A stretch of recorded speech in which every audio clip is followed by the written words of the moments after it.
여러분 반갑습니다. 오늘은 우리나라에서 발행된 우표에 나타난 한글 서체 문화에 대해서 여러분들과 함께 살펴보는 시간을 갖도록 하겠습니다. 우표라는 것은 그 시대의 문화를 대변하기도 하고 역사성을 재조명하는 어떤 그런 기능을 갖기도 합니다. 그래서 우리 일상생활에서 뗄 수 없는 하나의 문화이기도 합니다. 한때는 우표 수집가들이 새로운 우표가 나오고 기념 우표가 나오면은 그걸 수집하기 위해서 우체국에 줄 서기도 했는 적도 있습니다. 그런데 우리가 우표를 보고 그 시대의 공기를 느낄 수 있다고 말하기도 합니다. 그래서 저는 오늘 이 우표에 나타난 서체에 대해서 몇 가지를 가지고 살펴보기로 하겠습니다. 이 우표는 1884년에 만들어진 최초의 우리나라 우표입니다. 굉장히 오래됐는데 이것은 디자인은 여러분들이 이제 보시고 서체에 대해서 한번 살펴보겠습니다. 우에서 좌로 읽어가는 체제입니다. 그러니까 백문이라는 글씨가 있고 이 우표의 가치를 이렇게 적어놨는데 백문입니다. 그런데 요 안에 보면 대조선국 우초라고 되어 있습니다. 근데 이 백자 같은 글자를 보면은 목판본에 나오는 어떤 그런 해서체입니다. 한글 해서체. 문자도 보면은 우자 을을 쓸 때 요 마제와 잠두가 이렇게 또렷하게 있는 것, 전절 그 문자 기역 부분, 요 꺾이는 부분이 아주 힘있게 꺾인 거. 이런 것을 봤을 때는 한글 해서체, 목판본에 나오는 서풍을 그대로 인용해서 디자인되어 있습니다.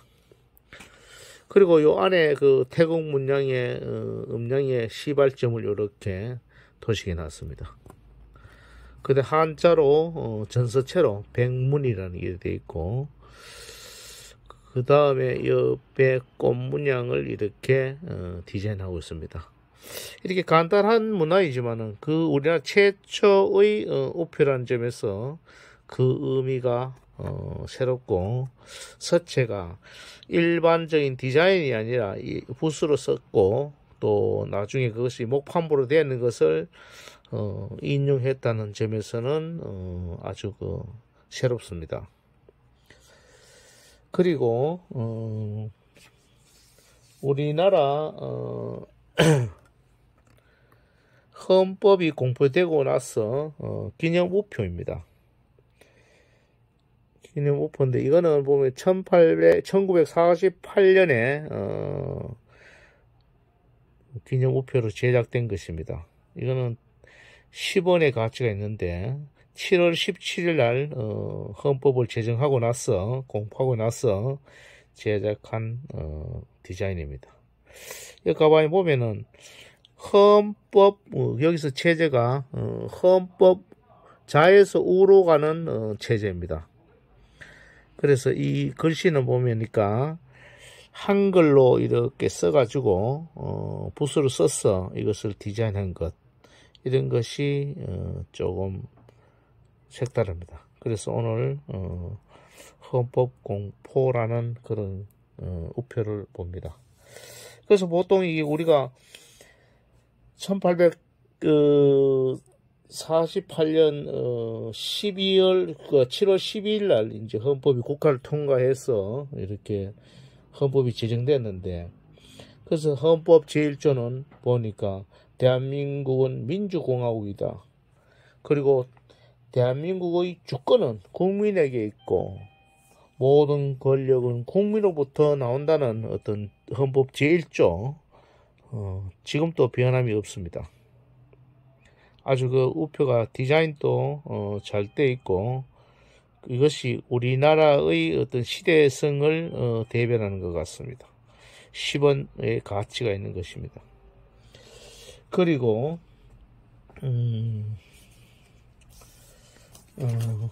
이것은 1897년에 제작된 우표입니다. 여기도 보니까 전서체로 이렇게 조선 우표라고 되어 있고, 여기 한돈이라는 게 있습니다. 한돈, 뭐 일전이라는 뜻인가 그런데, 여기 보니까 이 고체로 이렇게 목판본에 나오는 어떤 그런 게 되어 있고, 밑에 우에서 자로 체결되어 있는 조선 우표, 이것도 보니까 목판본에 나오는 어떤 필체를 그대로 인용했습니다. 이런 것들이 보면은 우리 은혜본의 소설 반각본이라 이런 것에서 많이 나타나는 서풍입니다.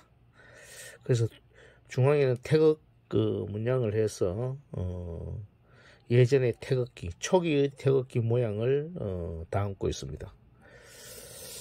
그리고 이거는 뭐 오픈인데, 오픈 같은 이 조선 우표라는 글씨도 똑같습니다. 서풍이. 이것도 1897년도에 제작된 우표입니다. 이것도 태극기를 봐서는 우리가 태극기 이용하는 데 있어서 아주 중요한 자료입니다. 오픈의 자료입니다. 그리고 1946년이죠. 해방이 되기 전에, 해방이 되고 나서, 45년에 되고 나서, 해방조선이라는, 이 글씨가, 이거는 보니까, 이것도 약간 디자인이 되어 있는데, 이거 우측에 20전이라는 것을 보니까, 이것도 목판본에 좀 나오는, 서풍과 유사합니다. 그래서 이것을, 여러분들과 함께 감상하고자 합니다. 해방조선. 자, 그리고 이것도 굉장히 신문입니다. 신문인데 이것도 대한조선 우초라는 게 1800년대 후기 때 되는데, 이것도 신문이라는 것은 또 서체가 목판본에 나오는 한글 해서체 유사합니다.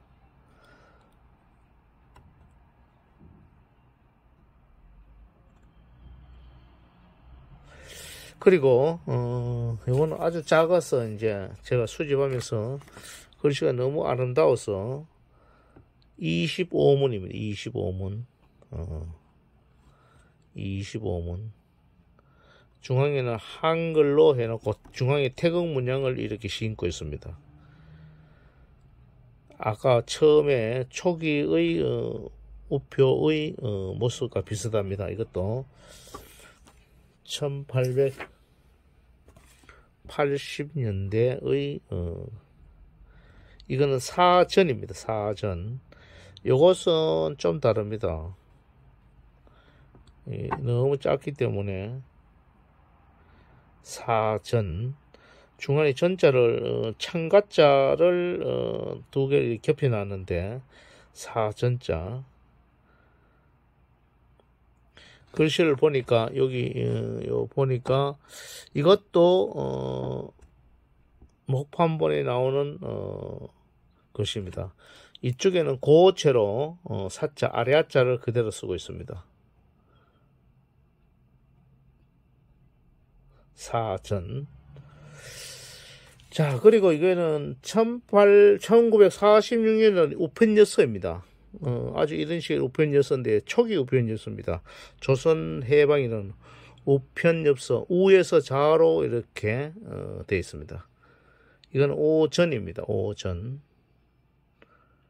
이것도 서체도 있었는데 좀 치졸하게 썼지만은 역사성이 있어서 이렇게 여러분들과 함께 보고자 합니다. 자, 그리고 북한에서 이것도 한번 보여줄게요. 이것도 1946년도에 나온 우표입니다. 조선 우표라는 거. 이것도 좀 굉장히 그 당시 때문에도 인쇄 기술이 그렇게 발전하지 않았기 때문에 약간 인쇄가 좋지는 않습니다.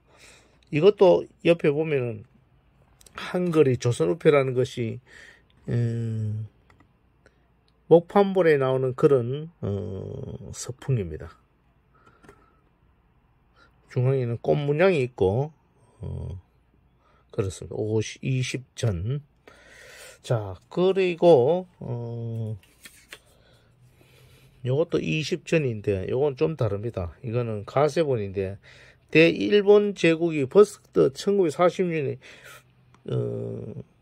해방이 되고 나서 일본 시대 때 우표를 쓰던 것을 위에다 가세를 해서 조선이라는 명칭을 해서 그냥 사용했던 것으로 보입니다. 20전.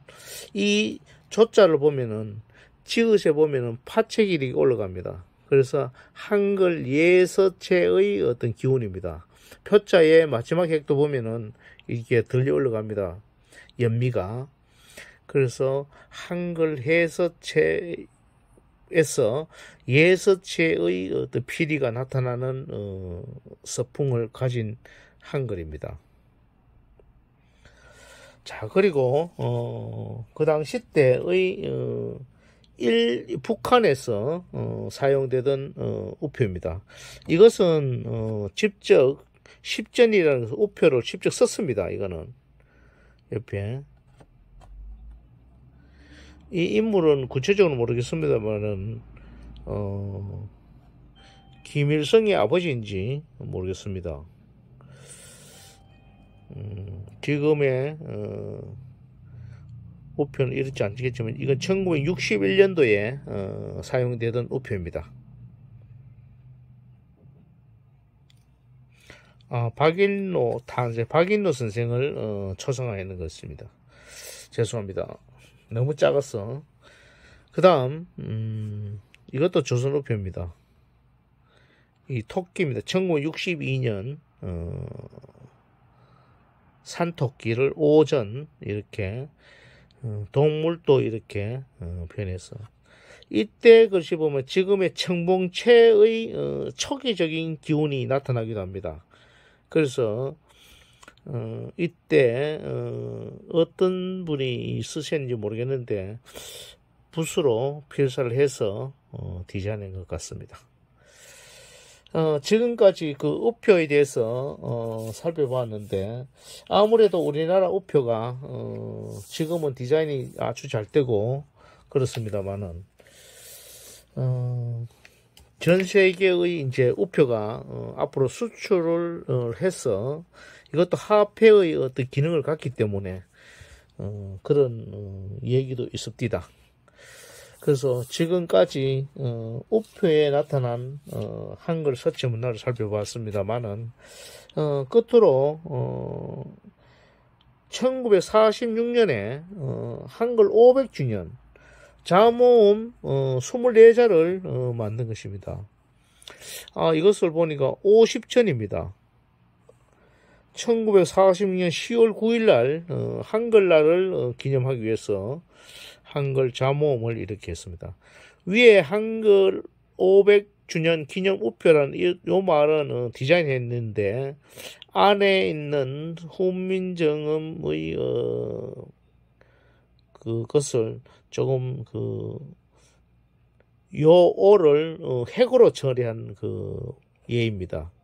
자모음 24자를 이렇게 우표로 디자인했습니다. 이걸 말고 훈민정음에 나오는 자모음을 그대로 인용했으면 좋을 듯한데 특히 치읓 같은 경우는 위에 점을 핵으로 이렇게 옆으로 그는 것이 좀 약간 의아스럽기도 합니다. 그리고 여러분 잘 안 보이건데 밑에 중간에 별표도 하나 있고 요 같으면은 점으로 할 것을 좀 그렇게 한 것. 지읒을 키읔을 경사지게 했는 것, 이런 것이 좀 디자이너들이 조금만 고전에 천착을 해서 살펴봤으면 하는 아쉬움도 없지 않습니다. 그래서 이것이 1946년 10월 9일 날 발행했던 우표입니다. 자, 지금까지 간단하게 우표 몇 점을 가지고 한글이 어떤 서풍을 가지고 있는지 대해서 살펴봤습니다. 대단히 감사합니다.